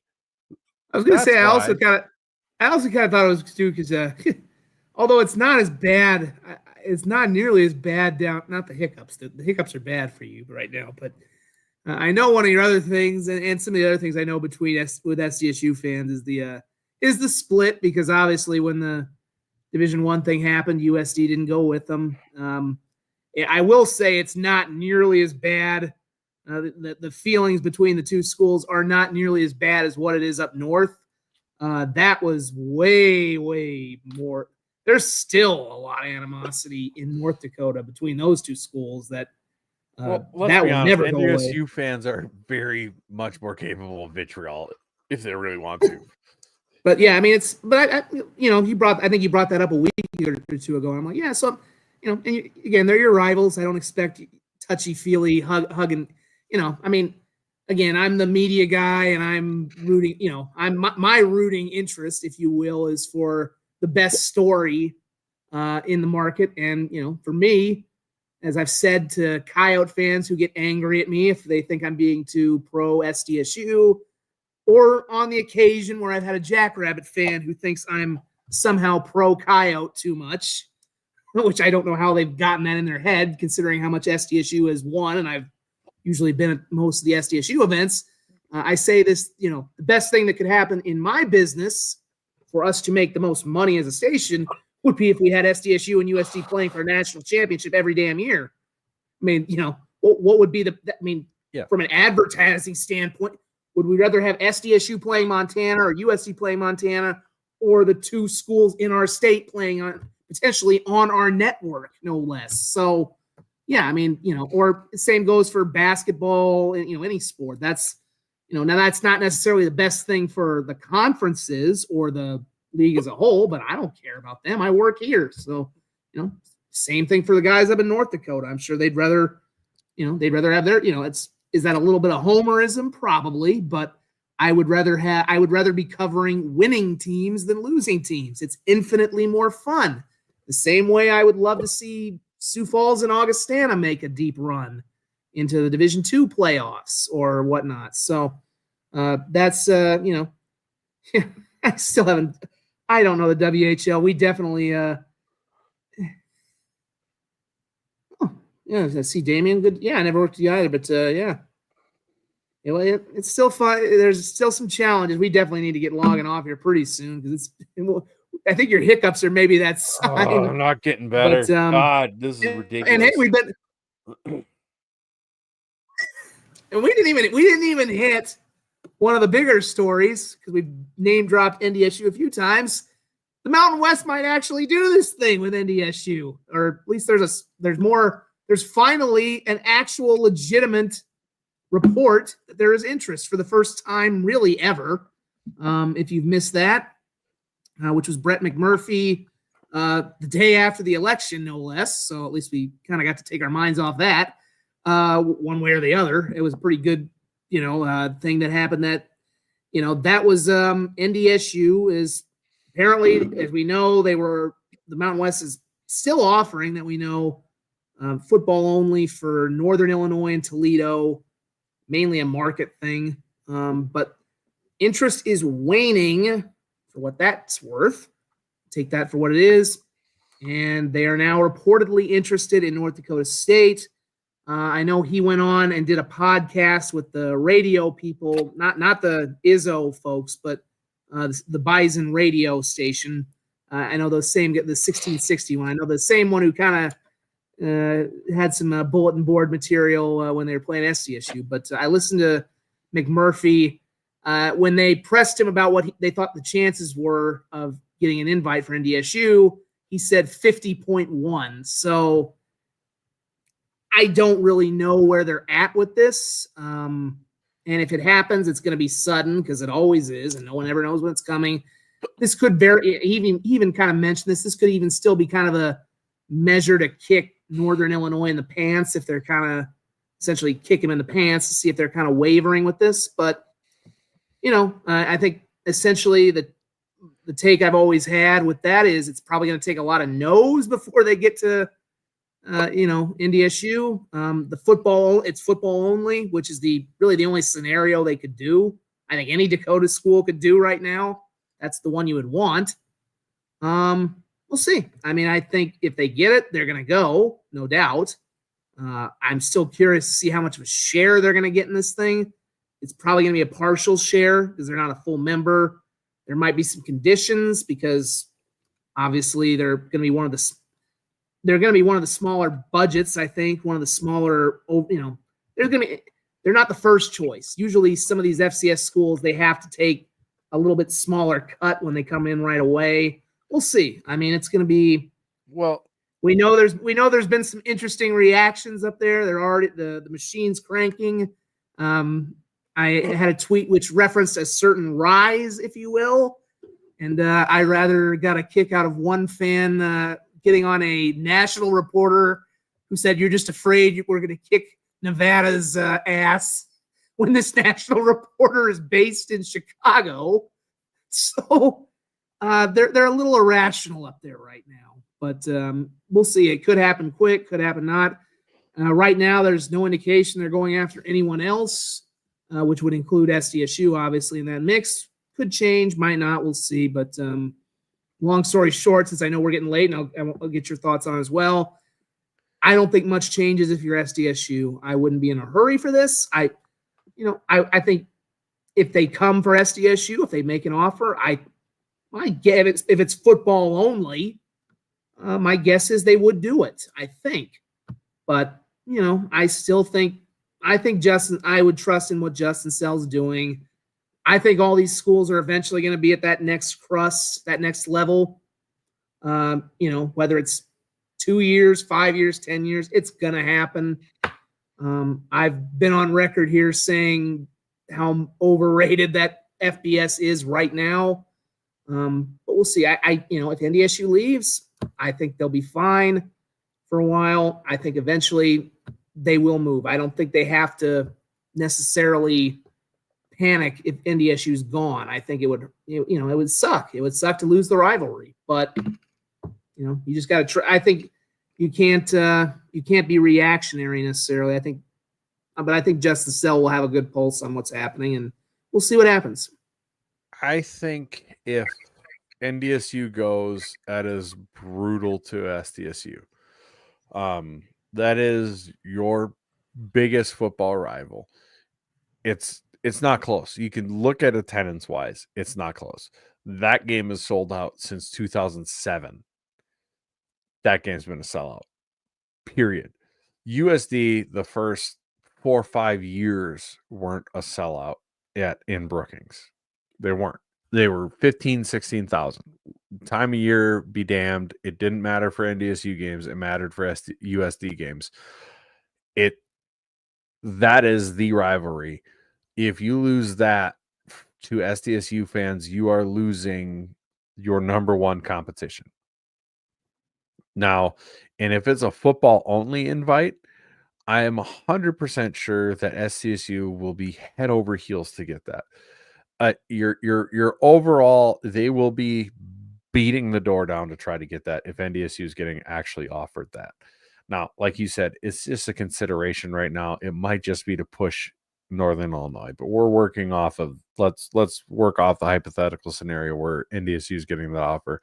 SDSU will absolutely jump all over that. That is a no doubter. They will be all over that because there is the concern with how greedy college athletics is now. And that's reality. College athletics is greedy. There is a legitimate concern that with how college football is currently structured, the way college programs are currently acting, there is a legitimate concern that when the split happens, that the G5 programs will close ranks and not allow any movement up. And now you're stuck. And that is a legitimate concern. I used to think it was a kind of whatever concern from conversations I've had and talks I've had. That is a legitimate, real concern that might happen. And if that happens, that is the worst case scenario. The split happens and you are stuck in the third tier. SDSU has made no bones about it. They want to be second tier. Now, if you are convinced that the split is happening, there are, beyond the fear of getting left behind, there are advantages to it, especially if you feel it's happening in the near future. If you feel it's happening in the next 5 to 10 years, when you move up,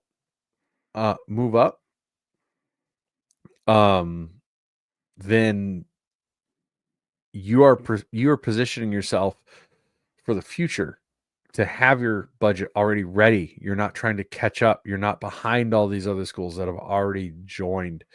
And I want to be clear, I'm not pushing for a move to FBS, but if you, and Brian says you can't be all over it without the invite.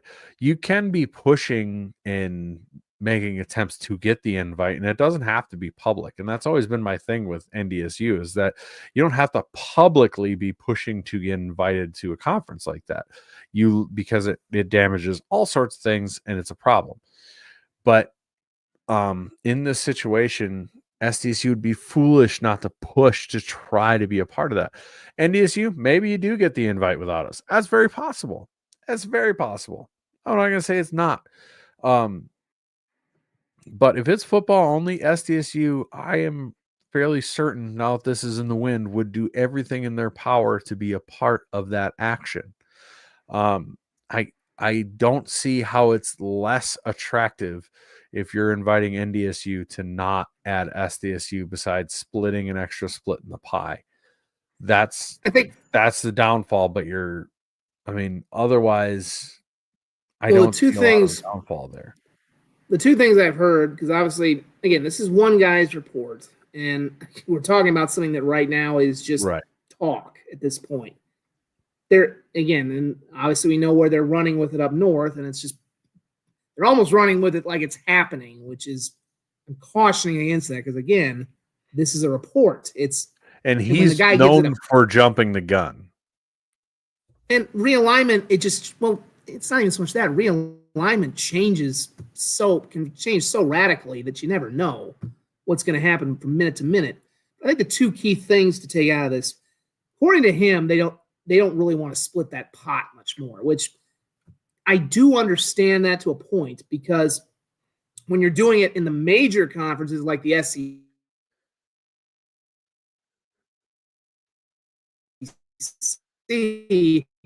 okay, then you're at a group of 5. You're not doing that. It's a different financial structure. As opposed to adding another member that's going to bring in more money, you probably are pulling, you're putting another member, another mouth at the table, essentially. Now, again, what I'm curious about with these football only things, because there's just so few of them. It's only really been reserved for Hawaii, who is now going to be a full member of the Mountain West. They did change that because they want to get their conference a little bit more numbers with obviously the Pac-12 departure. And I think the only other ones were service academies, basically, that had football only to this point. Is how that I don't know how that affects the structure, but I know the football only thing right now. Obviously, if it's just NDSU, I think that gets them to an even number of games with like 8 games league wise. So at least with McMurphy's thinking that's why they're not targeting any other FCS schools at this point, is they don't want to chip into the pie anymore, essentially. But the other point that's brought up about this, which I think is maybe a bigger deal than it's not something that can stop it, but I think it's a bigger deal than maybe is being made, is that there's a lot of pushback right now from the Big Ten and the SEC commissioners, namely Sankey, to not add any more FCS schools. They're tired of the dilution of that pool, because obviously I don't even know if it's so much it could be the fact that it cuts in again to that playoff money, that it's another mouth that technically gets money from the playoff, but should that really matter? I mean, the share at that level is so minute compared to what's actually getting raked in. But the thing of it is that the belief is, if they don't like what's going on, they could just as easily pull out and say, hey, we're going to go do our own thing. But at the same time, they can't technically stop it. They can't stop the Mountain West if the Mountain West wants to go out and add whoever from the FCS. And we all feel like this split is coming inevitably. But that's one of the other things I've really been reading from a couple other reporters is, there is a lot of pressure not to add a bunch of. So that's one of the other things too. Like I said, I've heard the same things about the, what's it going to, are these G5 schools going to close ranks? I mean, they're trying to close ranks now in the FBS to prevent any more FCS schools from coming in. So it's the landscape is just very hard to predict. You can't to the point you can't. I think Lord knows they got smart. You have to hope you have smarter people. That's why you want to have the right people in charge. And I think Justin Sell is the right guy. He's kind of had his pulse on this thing for a long time. I know there was even some rumors that maybe there's been some unfounded rumors. I don't think there's any confirmation that that SDSU, NDSU, and even the Montana schools had maybe even tried to get together and package something with the Mountain West, but I think that fell apart. We'll see. I mean, I like I said, I trust whatever Justin Sell's doing. I think he's gonna, like I said, I know SDSU would definitely be interested in that. You don't want to lose that.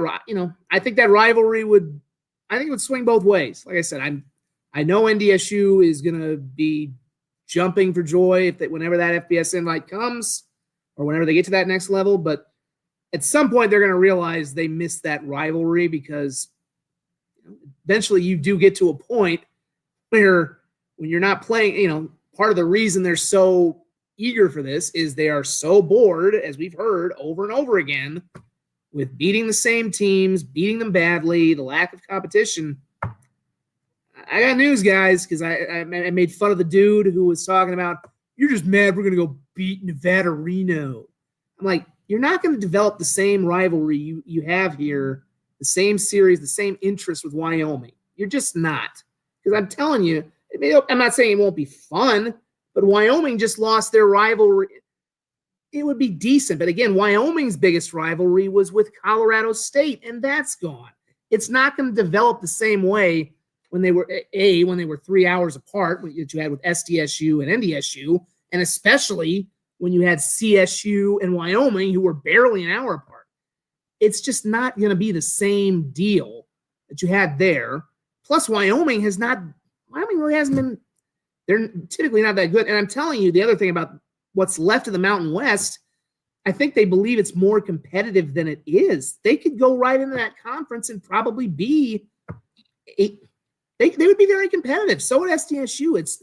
I think they're overrating how good that league is if they think, if they think the blowouts aren't going to continue. I mean, the programs that are left are not exactly name brands. Like the one program that looks really good right now is UNLV. It seems like they've always been kind of a program that's, you've wondered, well, why can't they build anything? They're in Las Vegas.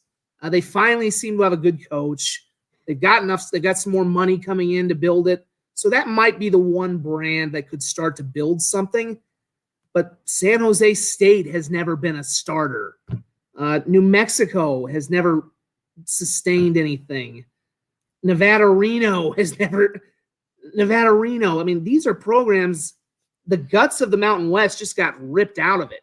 So, like I said, the issue of boredom is it won't set in for probably 5-10 years, but it's going to inevitably hit them again when not only are are these teams not the name brands. It was the same way when you went to the FCS, because once upon a time, Western Illinois was a great FCS program and a big step above what was played in Division II. Same with Northern Iowa, same with everybody. But times change, eras change, and you raise your level of competition. And I'm telling you, having literally watched this conference for a long time in the Mountain West and what's left of it, and not to mention they just added UTEP, who's practically winless at this point. They've basically been a bottom feeder, so you're not, which I find ironic because they've been making fun of them, and I've been trying to tell them, guys, you're, to your point about not maybe going on such a campaign, I'm like, maybe it isn't the smartest thing to be constantly making fun of a school that you're going to eventually maybe be asking to join. But I think they're eventually going to find out that the competition level is not that good, and you're going to get bored with it probably within about the same time span, decade, 15, 20 years, whatever. And add to it, you don't have a great rivalry anymore. You don't have, and I know they're going to say, well, we did fine when we got rid of UND. Well, you don't have anything proximity-wise anymore. I mean, it's not, Wyoming is not the same, and they're not going to treat you the same as they did CSU. It's just, and they may still keep playing CSU as a non-conference one. I think there will be an effort to keep that alive. Certainly once that goes, I think there's going to be a strong effort to keep that alive, but it's just not going to be the same. So I think in a lot of ways, I think it would hurt both schools to lose that rivalry. So, I'm not trying to sound like the SDSU media guy or the South Dakota media guy who's like, who wants to have, get SDSU pulled along for the ride here. I'm just saying, they made such a big deal up there about how the game a few weeks ago had that atmosphere they haven't had for so long because they have so many blowouts, and they want that again. And they feel like a big part of the way they're going to get that is to go to FBS and play the quote unquote top level. And I'm like, guys, I've seen that conference for years. They will probably be blowing a lot of those teams out, and you're not going to you'll get the sugar high for the first couple of years, or maybe the first 5-10 years, but it's going to fade, and you're going to be right back to where you are. And what this sport is built on, what makes it the best, are meaningful games and rivalry games. And that, it sucks to lose those. And that's what we've lost the most in this era of realignment. And, just beyond that, beyond what SDSU needs to do for its own self-interests, that's a horrible rivalry game to lose. But, like I said, I think the one thing that I have no doubt that if SDSU would probably want that invite, I have no doubt they would accept it. But I feel pretty comfortable with whatever's going to.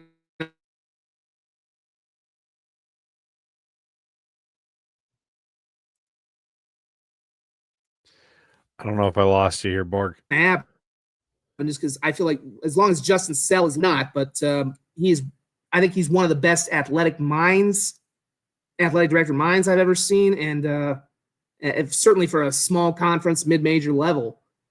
As long as he's running the ship, I think he will put them in the right position. I don't know when, may not be as quickly as people want, but it's going to happen, is my feeling with him. So, and yeah, I know, Jim, we've been having some issues with, I've seen it freezing a little bit, so I apologize for that, but we're on late, so, and we'll be wrapping soon. Right. So that's my long diatribe with that. Yeah. I mean, Justin Sell's going to do everything he can to put SDSU in the right spot. And you know what the reality of life is? Sometimes life's not fair. It might not work out even no matter what. There's sometimes no matter what you can do, you don't end up a few more national titles, and then we'll get up in a few more years. That'd be the attitude. Right. So for SDSU, there's worse things in the world than that. Trust me. Yep. So, you just sit back, as a Jacks fan, enjoy the ride, and have faith things are going to work out the way they're supposed to. There's so much more going on behind the scenes here than being reported. We only have so much access. The Fargo guys only have so much. Brett McMurphy, every national reporter, Matt Larson at SDSU. I feel like there's more pressure on them because they're kind of at a point of no return with the way they're. If this doesn't happen for them, they're screwed. I mean, again, I don't know. I don't know how they're going to fit. And I feel for him too, because again, this is not an ironclad report. The guy even said it's a 50 shot. That 50-50 is not great odds, dude. I mean, but we'll see. We'll see where it is. But I'm pretty sure Justin Sell, Matt Larson, all those guys have been working on this well more than we know, have put in more time than we know. And whenever something happens, they'll have put in, we'll find out a lot more about the work they did or did not do. But, it's, believe me, this is one way or the other, this is a lot farther down the tracks than any of us know or are going to know for a long time. So I think on that note, we should probably wrap it up. Yep, I think that's about it. We've been here for 2 hours. Holy hell. It is time for us to end. That's what happens when you get drunk. Well, not drunk, but get a few drinks. Yes. Thank you to Jackrabbit Central. Thank you to Cubby Sports Bar and Grill, our segment sponsor. Even though we don't have segments, we gotta throw you guys in here. You guys are rock stars. The best sports bar in South Dakota, downtown Brookings, South Dakota. Go to Cubby's. They are the place to be. I think they have roughly 30,000 square inches of television to watch for you there. They're the place to go if Jacks are on the road or at home if you can't get a ticket. So go to Cubby Sports Bar and Grill. They are hammered full of Jackrabbit action. And with that, we are going to say, see you guys later. Go big, go blue, go Jacks. Thanks for joining us. You guys have a good night.